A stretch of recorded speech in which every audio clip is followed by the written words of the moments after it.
उद्या टेस्ट आहे, मग तुझा अभ्यास झाला का? हा ना, अभ्यास तर झाला, पण तो न्यूटनचा सेकंड लॉ मला समजला नाही. अरे नाही नाही, मला बी समजला नाही तो. ते बघ, निखिल पाटील सर आले, त्यांना विचारून घेऊ आपण. चल.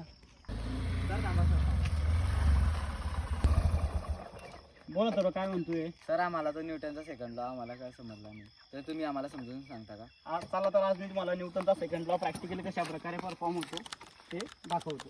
न्यूटन सांगतो की rate of change of momentum is directly proportional to the applied force. म्हणजे कोणत्याही बॉडीवरती जेव्हा आपण फोर्स अप्लाय करणार त्यावेळेला त्या बॉडीचं मोमेंटम चेंज होणार. मोमेंटम मीन्स मास इंटू व्हेलॉसिटीचा प्रॉडक्ट. आता आपण बॉडीवरती फोर्स लावतो आहे. सुरुवातीला आपण जो फोर्स लावतो आहे 100 न्यूटन आणि बॉडीचं माससुद्धा 100 kg आहे. तर सुरुवातीला जी व्हेलॉसिटी आहे ती 10 मीटर पर सेकंड. तर ते मोमेंटम जे झालं ते आहे 100 × 10 म्हणजे 100 × 10 1000 kg मीटर पर सेकंड एवढं मोमेंटम आहे ज्यावेळेला आपण बॉडीवरती 100 न्यूटन फोर्स लावतो आहे. आता आपण काय करू, फोर्सला वाढवू. आता आपण जो फोर्स लावतो आहे तो आहे 200 न्यूटन.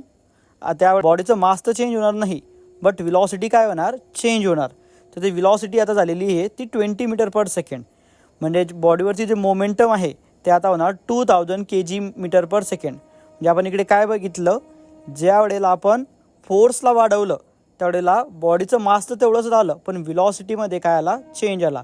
आणि व्हेलॉसिटीमध्ये चेंज आल्यामुळे काय झालं, मोमेंटममध्ये सुद्धा चेंज आला. म्हणजे आपण ज्या वेळेला फोर्स वाढवणार त्यावेळेला मोमेंटम सुद्धा काय होणार, वाढणार. समजला का मग तर आता न्यूटनचा लॉ कसा प्रकारे अप्लाय होतो तर? हा सर, समजला आता आम्हाला कसा वर्क होतो.